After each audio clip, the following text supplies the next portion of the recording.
together, and I still hope that you'll be mine forever. Even though you're far away, I still know we need to move again. We are together.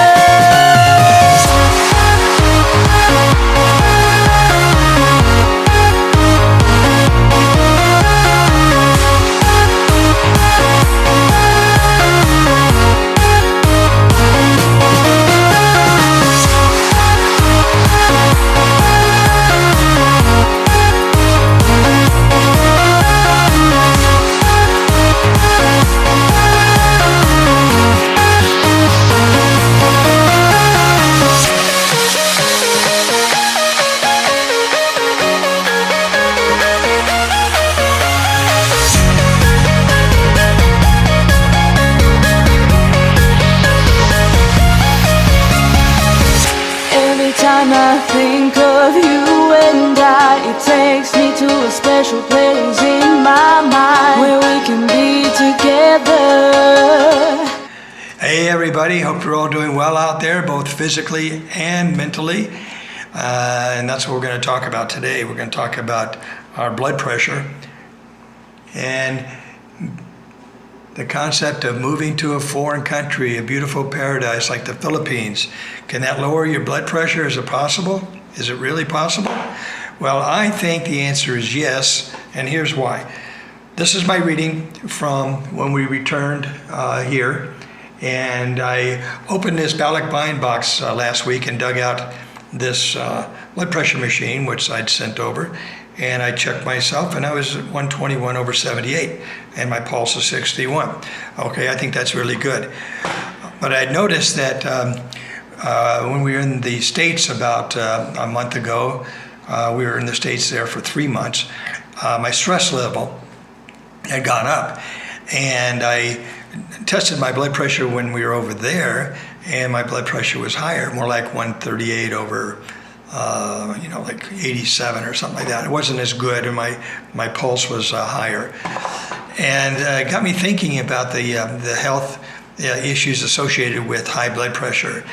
And I recalled a situation I had a long time ago when I was working in a job I really did not like at all. It was a show I worked at the Schubert Theater. And when I was working over there, I was under a lot of stress. It wasn't just the people I didn't particularly care for over there. It was the whole show, the whole package. The drive over and the really bad traffic every night at 6 p.m. and having to be there on time because it's crucial, because you have to be there to do a show and you can't be late.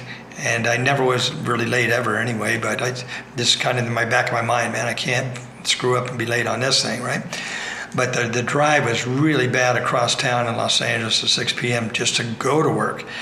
So long and short story, I worked that show for a while, like a couple months, and then I quit because I couldn't take it. So I had some health effects from that show. I developed kind of a panic, kind of an asthma, and I went to the emergency room across from the Schubert Theater one night after the show. I had kind of a panic attack, and I couldn't believe it. And I went over there, and they gave me some breathing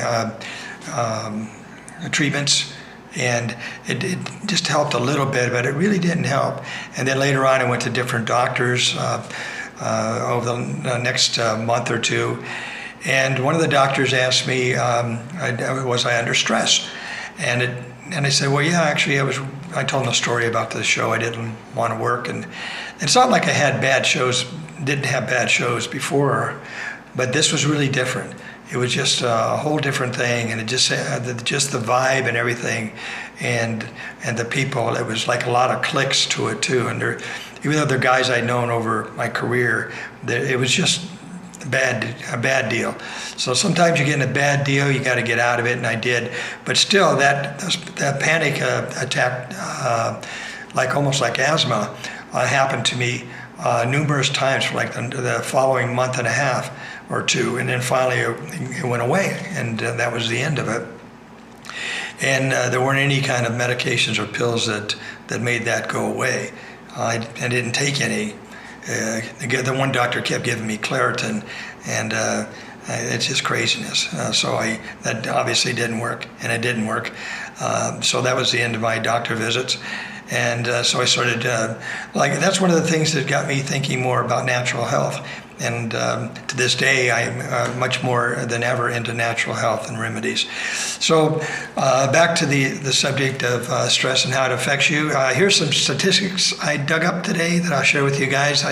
You may or may not know them, but I didn't know this. I was very shocked to find out that the Mayo Clinic, the American Health Association, and the National Institute of Mental Health say that constant stress puts your health at risk, both mental and physical health. And it can cause headaches, migraines, high blood pressure, heart problems, asthma, like what I had, skin conditions, depression and anxiety. Even it can even trigger diabetes, which is very strange to think, but it actually can cause trauma is usually what it is, or sometimes even childbirth. Birth and stress can cause diabetes. So that's a very unusual one. It's kind of fascinating. And diabetes can be a really tough thing. That can also cause eating disorders and aggressive behavior. So that's a big package of ailments that can be caused just from a little thing. And the thing about stress is it's not a little thing. It's a very big thing. But it's so subtle and it creeps in on you. So you have to be aware. And as busy as we are, and you try to stay on track to all the things you have to do, especially when you're living in a first world country that's very busy, and you have a lot of demands on you, and you're under financial pressures because things are so expensive in those other countries like my country and all the others as well. And many of them are a lot more expensive than the States, for sure. So there's a lot of disorders people have that they may not even know what the root cause is, and I would look to more introspective things to find the solutions to some problems. And medications aren't always the answer. In fact, they're usually not the answer. And another statistic I found was fascinating is that 43% of all adults suffer adverse health effects from stress. That's 43%. That's almost half the population, right? And that another one is that 75 to 90% of all doctor visits are stress related. 75 to 90% of all doctor visits are stress related. And when you consider that, what an impact it has on the medical system. It just bombards the system.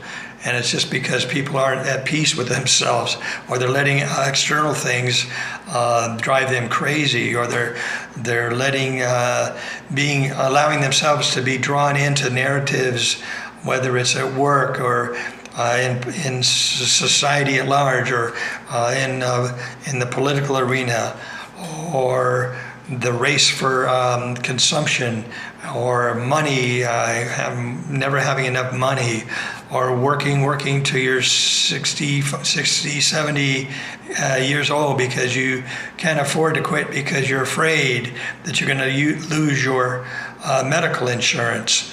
And that's the irony of it all, isn't it? A person works till they're 70 or 80 because they say they can't afford to retire because they'll never have enough to pay their insurance premiums, which are skyrocket through the roof now in the States, for sure. And so now they're sick because of the fact they're working to make sure they have insurance in case they get sick. And that very act is making them sick. So we are a crazy race of sentient beings, if you will. And we are oblivious to God's intentions and for each and every one of us. And our true nature is overlooked.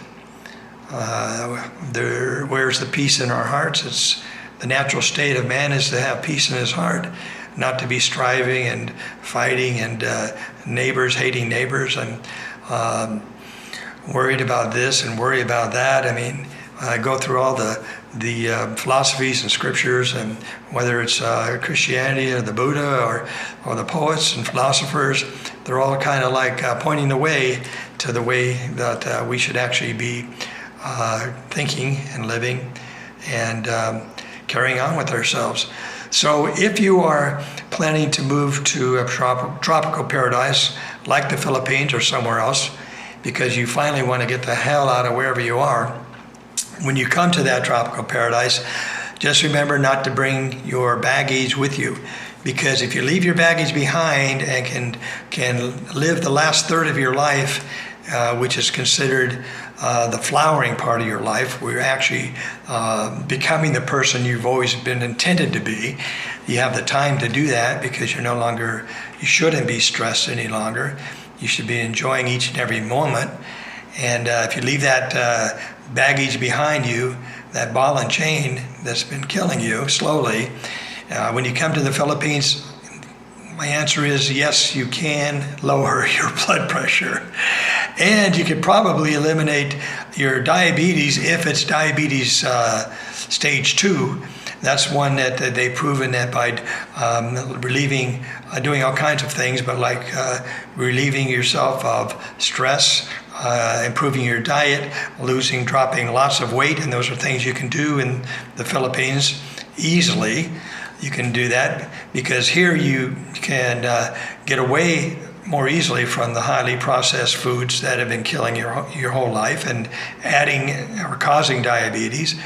You can come to a place like this, and you can easily find at your fingertips organic, locally grown, fresh produce, fruits, vegetables, and you find another thing is you don't want to. For me, I don't want to eat as much as I used to because eating isn't a priority, because you know how stress makes you sometimes you want to eat just to feel better. And that's a scary thing because that can lead to a lot of obesity. And I've never seen more obese people in my life and notice it so predominantly than our last visit to the States, because we were over here for 5 months on our last trip. And when I went back to the States, I couldn't believe how the obesity is epidemic in the United States. And you gotta wonder why. It's not normal, it's not healthy, and we're living in a modern industrialized country that has all the information in the world on health and vitality and well-being, and yet it has the highest obesity rate I've ever seen in my life. I don't think there's any country more obese than the United States. And it's tragic and it's shocking. But here in the Philippines, you don't see it. You just don't see it. People are mostly pretty thin or medium weight, and it's not an issue here. So whatever you guys do today, try to eliminate stress, look into it, try to have a little self-introspection, and hopefully things will get better for all of us. Okay, God bless, take care. Hope this helps. Bye-bye.